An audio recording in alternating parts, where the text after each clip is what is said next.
عموماً ناسمجھی کی وجہ سے کبھی دوسروں کی نقلی چیز اپنی اصلی چیز سے زیادہ اچھی معلوم ہونے لگتی ہے،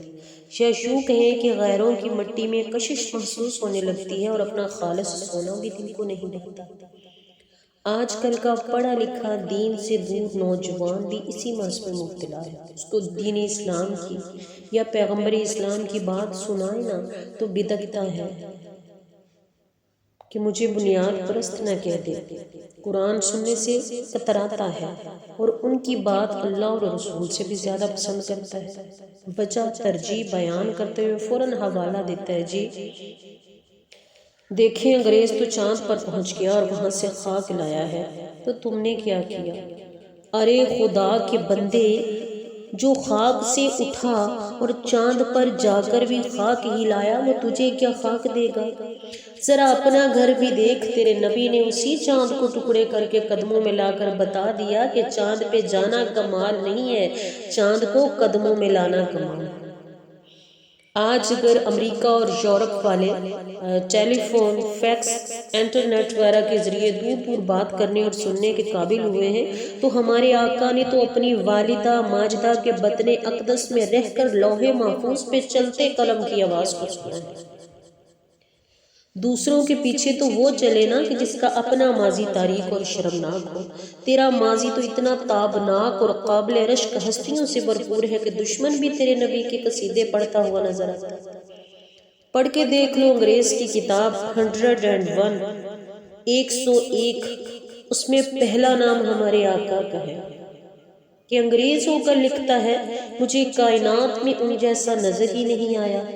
اس لیے میں نے اپنے نبی عیسیٰ علیہ السلام کو بعد میں رکھا اور پہلے نمبر پر محمد رسول اللہ کو رکھا۔ وولٹیر کہتا ہے کہ محمد صلی اللہ علیہ وآلہ وسلم سے بڑا انسانیت نواز انسان دنیا کبھی نہ پیدا کر سکے گی۔ دیکھیں ہم بار بار آپ کو جو اسلام اور پیغمبر اسلام کی طرف بلایا جاتا ہے نا، تو اس کی وجہ یہ ہے کہ آپ خود پڑھیں اس کو۔ کسی عالم کا انداز گفتگو پسند نہیں ہے تو اس وجہ سے اسلام سے دور نہیں بھاگیں، آپ خود پڑھیں اسلام کو، سیرت مصطفیٰ کو خود پڑھیں۔ ہم یہ نہیں کہتے کہ آپ ماوزے تنگ، چرچل اور ہٹلر کو نہ پڑھو اور ضرور پڑھو ان کو، لیکن پھر ذرا آمینہ کے لال کو اور عبداللہ کے در یتیم کو بھی پڑھو، ان کی سیرت کو بھی پڑھو، تو یقیناً پھر یہی کہو گے کہ اب میری نگاہوں میں جچتا نہیں کوئی، جیسے میری سرکار ہے ویسا نہیں کوئی، اور محبوب دو عالم ہے ادھر آ کے تو دیکھو،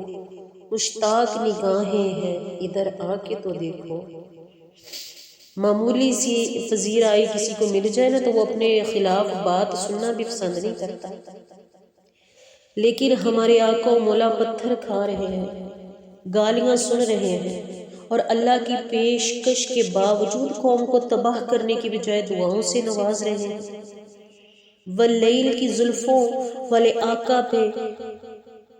کوڑا پھینکنے والی مائی جب بیمار ہوتی ہے تو اپنے صحابہ کے ساتھ اس کی بیمار کو شفا فرمانے جا رہے ہیں۔ اگر خود کو تکلیف میں ڈال کر کسی کو آرام ملتا دیکھتے ہیں یا کسی کی تکلیف ختم ہوتی ہوئی دیکھتے ہیں تو اس کو بھی قبول فرما لیتے ہیں کہ میری خیر ہے تیرا کام ہو جائے۔ اے دور حاضر کے مغربی تعلیم کے دلدادہ نوجوان، تجھے کہاں سے ملے گا ایسا ہادی، ایسا رہبر، ایسا رہنما، ایسا لیڈر؟ تو دیکھیں دوسرے لیڈر تو غریب آدمی سے اگر الیکشن کے لالچ میں ہاتھ ملا بھی لے نا تو صابن سے ہاتھ دھوتے پھرتے ہیں۔ اور میری حضور کی عظمت کیا ہے قربان جائے کہ جب حضور علیہ السلام کے سامنے کوئی شخص آتا تو آپ خود اس سے ہاتھ ملاتے اور پھر ہاتھ نہ کھینچتے جب تک وہ خود نہ کھینچتا، اور چہرہ اس سے نہ ہٹاتے جب تک کہ وہ خود چہرہ نہ پھیرتا۔